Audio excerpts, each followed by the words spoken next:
আপনাদের অনেকের মনে প্রশ্ন থাকতে পারে যে গিয়ার আপের K60 এই টর্চ লাইটটাতে কীভাবে ব্যাটারি চেঞ্জ করতে হয় কিংবা এরকম প্রশ্ন থাকতে পারে। তো আগে আসুন দেখি যে বক্স কন্টেন্টের ভিতরে কী কী থাকে। এখানে একটা হোল্ডার থাকবে,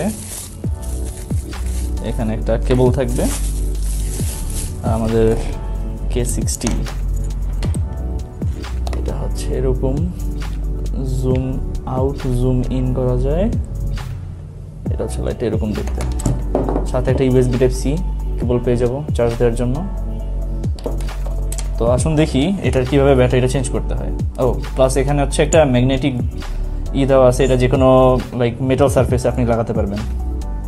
আসুন দেখি ব্যাটারিটা কীভাবে চেঞ্জ করতে হয়। তো পিছন দিকে হচ্ছে এটা খোলা যায়, এটা হচ্ছে সেই ব্যাটারিটা, মেড ইন জাপান। এর মডেলটা হচ্ছে NCR21700T lithium ion battery, made in Japan. আমাদের বাকি ব্যাটারিগুলো কোথায়? এখানে হচ্ছে আমাদের বাকি ব্যাটারিগুলো আছে, স্টক হিউজ অ্যামাউন্টের আছে, আপনারা এটা অন্যান্য কাজেও ব্যবহার করতে পারবেন। তো আসুন এখান থেকে একটা ব্যাটারি নিয়ে, এটা হচ্ছে আমাদের আগের ব্যাটারিটা আর এটা হচ্ছে আমাদের নতুন ব্যাটারি। তো সবসময় কালো দিকটা দেখবেন যে এই দিকটা থাকবে ব্যাটারির ভিতর দিকে। তারপর এটা আবার সিল করে দিই।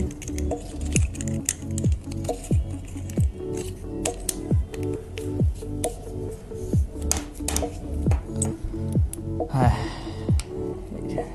লাইট আবার আগের মতো চলে আসছে। আপনারা চাইলে কিন্তু এই লাইট দিয়ে ফোনও চার্জ দিতে পারবেন, যেমন আমি আপনাকে দেখাই দিই। এটা হচ্ছে আমাদের এই USB জায়গাটা,